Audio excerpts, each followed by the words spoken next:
wabarakatuh. Hello everyone, welcome back to ISBS Podcast TV with me Nabila Sapira as the host. And today we have a special guest that came from Japan short course.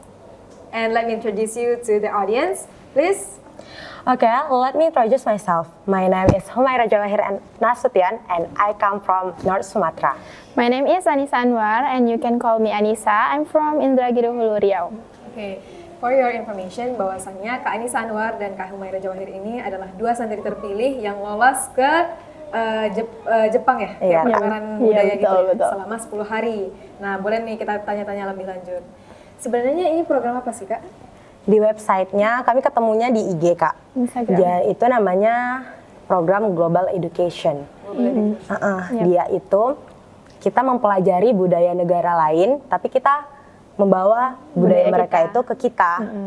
Dia kayak leadership training gitu nggak? Leadershipnya Ya, ada juga, Kak. Ada juga. Ada, Tentang tapi di pendidikannya dalam juga. tim doang sih, Kak. Kalau leadershipnya nggak sampai ke orang Yang mereka. materinya Itu cuman gitu. cuman di timnya aja.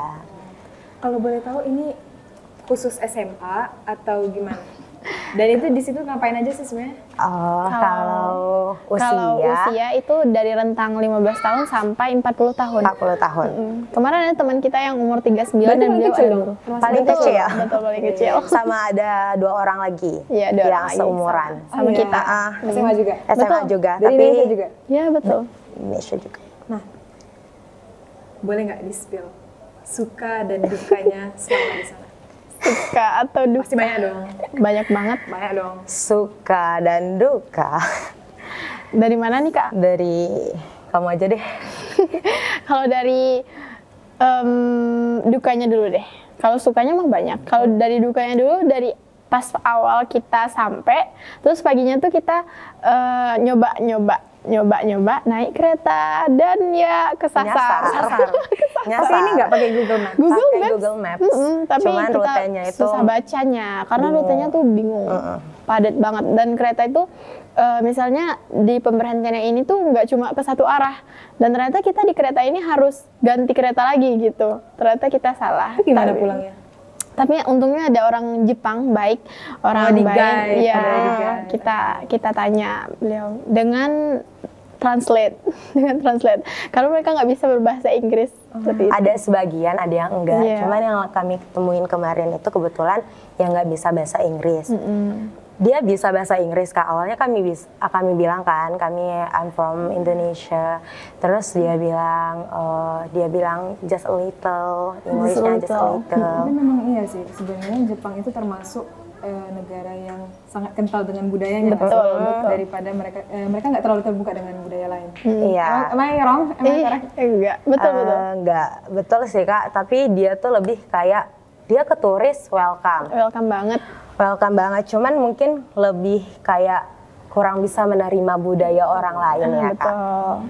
Mungkin mereka kurang bisa menerima perbedaan itu tuh kayak enggak gitu. Tapi mereka masih nge-respect ya? Masih. Tapi mereka pedulinya, respectnya tinggi. Sukanya banyak. Sukanya banyak. Kamu main dulu deh. Sukanya ketemu orang baru tentunya karena kami paling kecil, jadi bisa main sama kakak-kakak yang udah S2, udah ini tuh, jadi tahu pemikiran mereka tuh ternyata seluas itu. Kayak sharing-sharing pengalaman ini itu. Terus Sama orang hebat. Nambah relasi lah gitu. nambah relasi lah. Terus kayak sukanya tuh sebenarnya kalau ngedengar orang Jepang bahasa Inggris, Agak lucu. kita kayak lucu aja. Oke. Jadi itu mungkin di aku termasuk suka ya, Kak. Terus ya jalan-jalan. Ini gimana makanannya? Makanannya alhamdulillah di aku cocok, cuman sedikit lebih asin. Kalau di Nisa yang enggak. Nggak cocok. Mungkin lidah aku lidah lokal banget, jadi pas makan kok rasanya aneh banget gitu. Kayak bisa aja sih, tapi kalau dipaksain nanti kalau lama-lama jadinya kayak gimana ya, kayak kurang cocok aja gitu kalau makanan dari sananya gitu. Boleh nggak kayak sharing-sharing nih, culture shock pas pertama kali di sana? Culture shock. Apa sih yang paling beda dari Indonesia dan Jepang? Di sana susah nemuin tong sampah. Tong sampah? Betul. Kenapa? kan kita di tempat umum ya. Kalau di Indonesia pasti kita di pinggir jalan ketemu tong sampah bermacam warna gitu kan. Walaupun di sana tuh bersih banget, tapi kita susah banget loh ketemu tong sampah. Tapi emang iya loh, maksudnya katanya ya, Iya. aku kadang-kadang juga di TikTok itu kalau misalnya selokannya itu juga bersih. Saking bersihnya tuh ikan ada di sana. Nah, Menarik loh itu mungkin yang bagian apanya ya. Kalau di kota malah nggak kelihatan itunya. Parit, nggak ada parit, datar aja gitu. Jalan raya, trotoar, nggak ada parit di sana. Kalau gempa gimana? Itu kan sering gempa nggak? Gempa katanya hampir setiap hari, Kak. Setiap hari. Jadi kemarin tuh kami Ngerasain nggak kemarin? Ngerasain Kami banget. ngerasainnya waktu lagi di Toyo University. Kami lagi presentasi, lagi seminar juga. Terus tiba-tiba waktu lagi presentasi berdiri kayak Pusing. kegoyang, Pusing. pusing atau Pada gimana pusing. ya. Terus nanya ke kakak panitianya, "Kak, tadi goyang-goyang gempa ya?" "Oh iya tadi gempa, tapi biasa aja. Soalnya di sini tiap hari gempa." Tapi semua gedung udah dibuat kayak struktur bangunannya itu udah dibuat kayak antisipasi gempa mungkin gitu ya Kak. Jadi Nggak terlalu kerasa gitu. Jadi getarannya cuman itu, goyang-goyang getarannya itu nggak terlalu kerasa. Walaupun gedung di sana tuh tinggi-tinggi kan Kak, tapi nggak kerasa. Nah, selama 10 hari ya? Ya. Selama 10 hari di sana, apa sih yang bisa didapat dan dibawa ke Indonesia? Wah, Kalau banyak boleh tahu, banget. Pasti ini ya, kayak attitude mereka, atau makanan yang mungkin yang bisa dimasak di rumah gimana? Kakak dulu. Boleh? Kalau dari aku sendiri, aku belajar ngantri di sana karena Budayanya kakak ya. tahu kita di mana, di sini gimana kalau ngantri, kalau sesuai Kalau dengan misalnya ada satu orang, nanti titip ya, titip ya, titip ya, titip ya. sesuai dengan Nanti usia. kalau udah sampai di sana baru nanti Iya, datang gitu. kayak Betul-betul. Tapi di sana nggak bisa, walaupun kita udah masuk ke antrian, tapi kita punya barang yang ketinggalan, kita harus antri ulang. Terus aku juga ngambil tentang pendidikan mereka sih Kak, lebih ke pendidikan mereka yang kayak nggak nge-push banget belajar, tapi dia belajarnya konsisten. Betul. Nah, kalau aku lebih kerasa di pendidikannya sih pas sharing-sharing sama Prof. Amzul. Beliau tuh bagian KBRI yang pendidikan. Terus beliau cerita tentang sistem pendidikan di Jepang. Nah, kalau anak kecil itu diajarin sejak dini tuh tentang karakter sama sikap dia. Jadi dari kecil, dari sekolahnya gitu. Iya, betul. Jadi katanya kalau anak TK sampai berapa gitu mereka cuma diajarin adab nggak sih? Betul. Kayak Nah, naruh sepatu gimana? cara meminta maaf kayak gitu mereka orang Jepang itu seperti itu, diajarin disiplin, tepat waktu, habis itu menghargai orang lain, sopan. Nah, pas di SMP SMA-nya baru mereka fokus buat sekolah, belajar karena mereka dari kecilnya udah diajarin karakter, pas mereka belajar mereka fokus, mereka disiplin seperti itu. Nah, dan mereka berlomba-lomba untuk kuliah, karena kuliah tuh di sana kayak penting gitu, penting banget. Nggak mungkin, mungkin di sana tuh orang Jepang kayaknya nggak ada deh yang nggak kuliah kayaknya, nggak ada yang nggak kuliah. Tapi aku pernah kayak baca-baca gitu, katanya mereka ini termasuk yang human robot, atau yang kayak individualis banget gitu. Betul. Human robot betul, individualisme juga betul Kak. Mereka lebih kayak nggak mikirin orang lain, lebih mikirin hidup aku gimana ke depannya. Mereka tuh nggak suka diganggu dan nggak suka ganggu kayak gitu. Bahkan kan katanya aku juga baca kayak kakak baca waktu sebelum ke Jepang kan kayak kayak baca-baca gitu tentang mereka, katanya angka kelahiran mereka itu termasuk paling sedikit di dunia. Iya betul.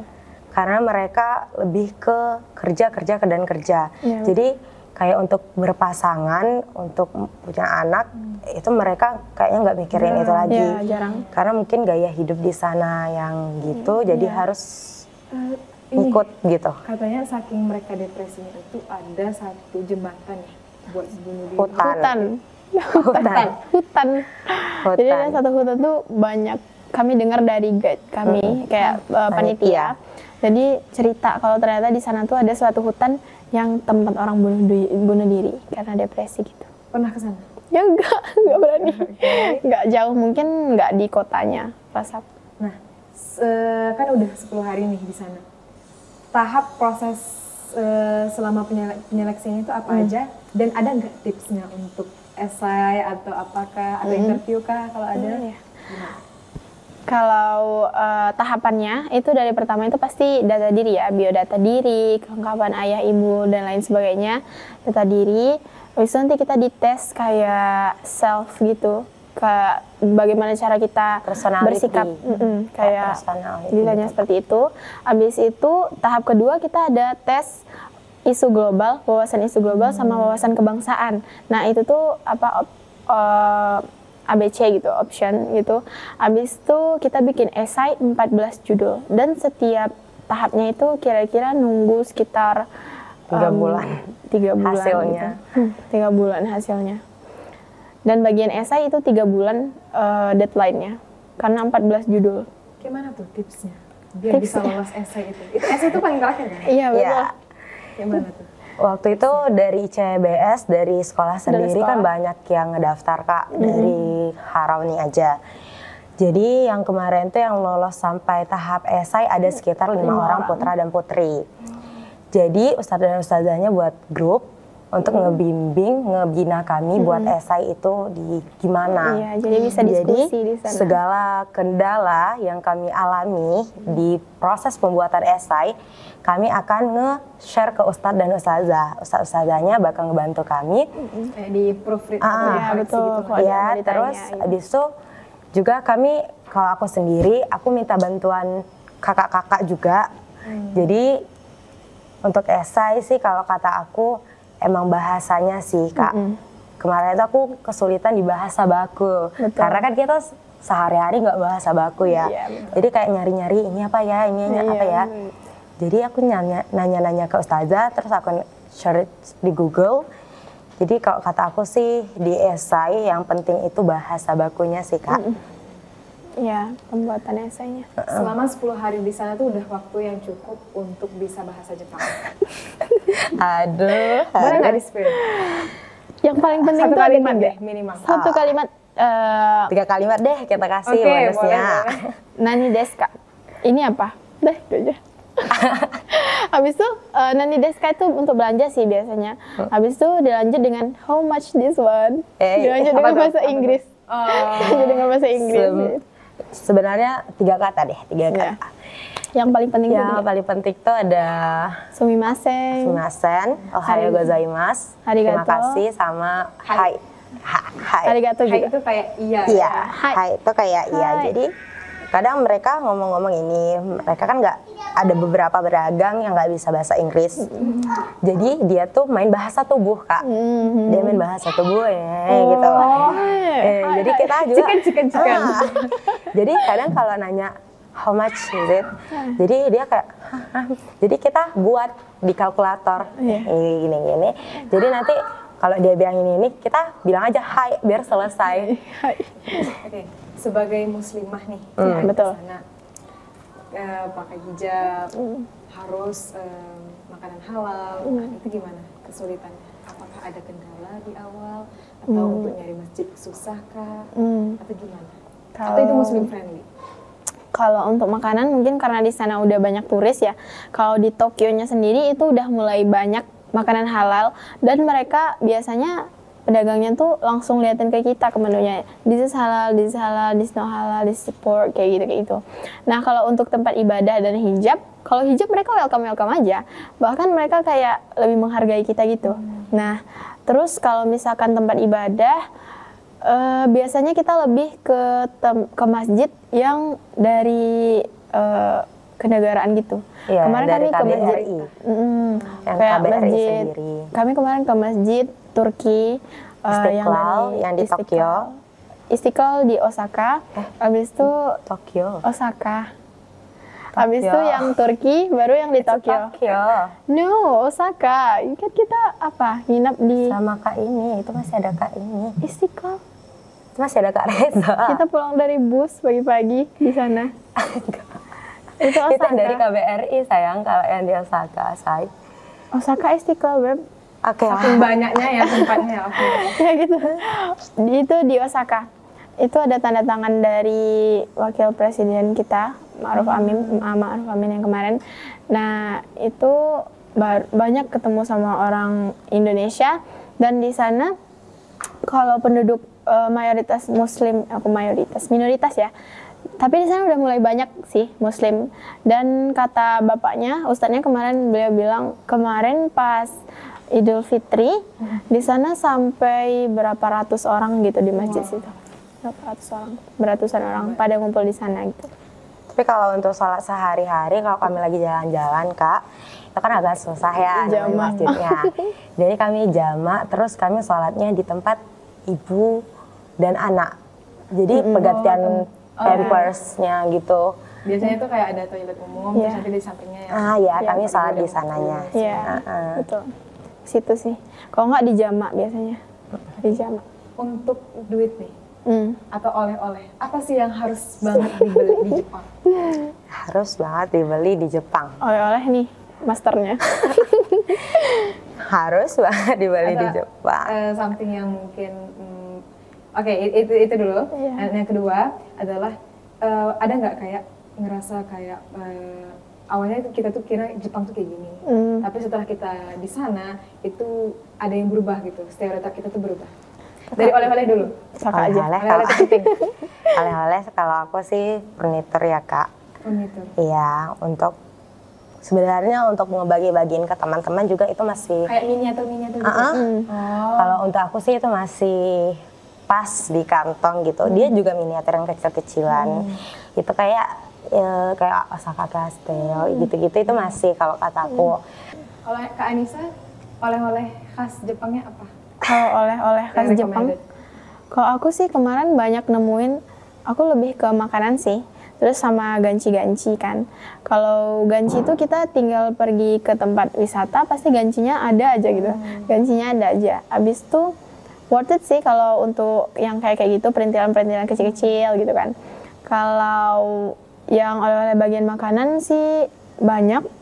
Dari Jepangnya sendiri tuh pasti mochi ya, pasti mochi. Terus bertahan lama nggak dibawa? Strawberry, mochi. Dia udah di kemasan gitu Kak, udah di packaging gitu. Oke, jadi untuk Kak Anissa dan Kak Umay ada nggak pesan dan kesan terakhir untuk adik-adik yang akan melanjutkan perjalanan dan perjuangan kakak-kakak semua? Gimana?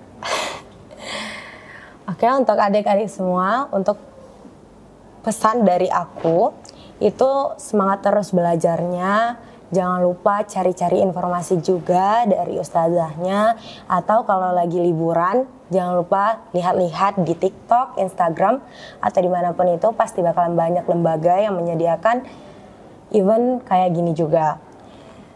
Terus kalau untuk aku, semoga kalian semua fully funded. Amin. Amin. Amin.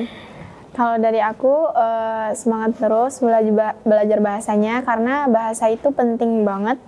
Dan jangan pernah puas untuk belajar bahasa, karena dimanapun kalian, kalau bisa berbahasa itu adalah mata uang paling berguna di seluruh dunia gitu.